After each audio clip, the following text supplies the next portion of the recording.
Kepercayaan dewa dan alam semesta memiliki keterkaitan kuat yang sangat misterius. Ini adalah sebuah pemikiran nyata yang diyakini, dijalankan dan diturunkan ke beberapa generasi. Memuja para dewa adalah sebuah tradisi yang melekat, yang dijalankan oleh masyarakat di zaman kuno.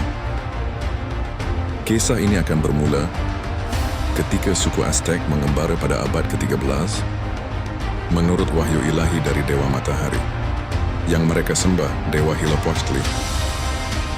Mereka harus menemukan tempat di mana elang mencengkeram ular di atas kaktus. Hingga tibalah mereka di sebuah danau bernama Texcoco. Di sana mereka membangun sebuah peradaban, mendirikan kota mustahil Tenochtitlan, yang kini dikenal dengan nama Meksiko. Air menjadi jalan, kuil menjadi pusat dunia, dan pengorbanan menjadi nafas kehidupan. Disinilah manusia dan dewa hidup tanpa jarak. Aztec percaya, jika tidak ada pengorbanan matahari akan padam. Ritual bukan sekedar kepercayaan, melainkan perjanjian sakral dengan para dewa. Hal ini mereka lakukan untuk melunasi hutang kepada para dewa yang telah melakukan pengorbanan demi menciptakan dunia dan manusia. Ketika para dewa harus berkorban, satu dewa melarikan diri, namanya Xolotl. Ia menyamar, berubah dan bersembunyi sebagai makhluk kecil yang menolak kematian. Dalam wujud apakah dia bersembunyi? Apakah kebenaran tentang dirinya tidak akan pernah terungkap? Kita akan menyaksikan di mana mitologi dan fakta ilmiah menjadi satu dengan keberadaan makhluk yang tak pernah menua, meregenerasi, dan seakan ingin abadi. Menyisakan pertanyaan dalam benak kita, apakah makhluk ini memang penjelmaan dewa? Inilah dia Xolotl yang menjelma menjadi makhluk bernama Axolotl. Bagi Aztec, Axolotl bukan hewan biasa. Ia adalah roh yang belum selesai makhluk suci, yang berada di antara hidup dan mati. Beberapa abad telah berlalu, bagaimana dengan keberadaan Axolotl? Apakah dia telah lenyap, ataukah muncul sebagai daya tarik dan misteri bagi masyarakat modern? Sekitar abad ke-16, seorang naturalis dari Spanyol bernama Francisco Hernández de Toledo menyebut hewan ini dalam karya sejarah alamnya. Bernardino de Sahagún juga mendokumentasikan Axolotl dalam kroniknya.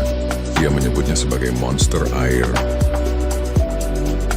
Kemudian pada tahun 1803, Alexander von Humboldt, seorang naturalis dan penjelajah Prusia, mengirim 2 spesimen Axolotl dari Meksiko ke Perancis dan memberikannya kepada Georges Cuvier. Awalnya Cuvier mengira Axolotl adalah larva dari salamander besar lainnya. Namun ia bisa mempertahankan insang eksternal seumur hidupnya, atau yang disebut neoteny. Biolog Perancis Auguste Dumeril berhasil membiarkan Axolotl di Museum Sejarah Alam. Dumeril secara resmi mempublikasikan penelitiannya pada tahun 1867. Penelitian pada Axolotl terus dilakukan hingga abad 20. Axolotl memiliki kelebihan yang sangat mencengangkan. Dia bisa menumbuhkan bagian tubuhnya yang terpotong, seperti kaki dan ekor tanpa meninggalkan bekas luka.